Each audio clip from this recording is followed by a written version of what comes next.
Brilliance Audio presents the unabridged recording of Holly and Ivy by Fern Michaels, performed by Brittany Pressley.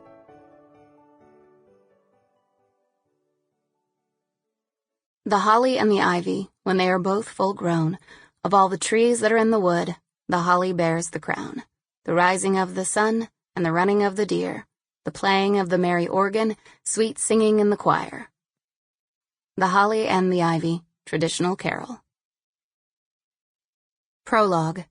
Pine City, North Carolina, December 2008. We'll be just fine, Ivy. They were great on the flight to Charlotte. It's a quick one. We'll be home by the time you're having your first cup of coffee. John Fine explained to his wife of 5 years. Of course, this all depends if our flight arrives on time, he added. Ivy smiled.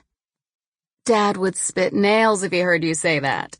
John had taken their twins, Elizabeth and James, for a 3-day trip to Charlotte to visit his sister, who was home on a short leave from the military.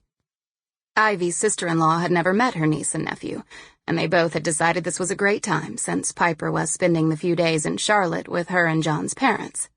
They had flown courtesy of Macintosh Airlines, owned by Ivy's family, and most recently touted as the fastest-growing airline in the country. She had had a mandatory meeting she couldn't get out of, but felt sure John would do fine on his own. It was only for 3 days. Then make sure you don't tell him I said that, John teased. I won't. Don't forget to give Elizabeth Mr. Tibbles when you put her to bed tonight.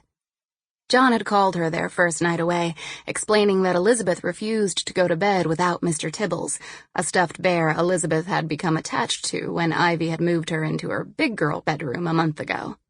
Being a twin, her daughter was extremely attached to her older by 3 minutes brother James. It was at James's insistence that Ivy had decided they were old enough for rooms of their own.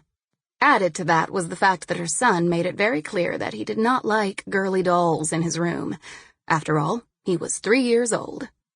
Ivy thought of her daughter's cherubic little face and smiled at the memory of her waving goodbye as they had boarded the plane.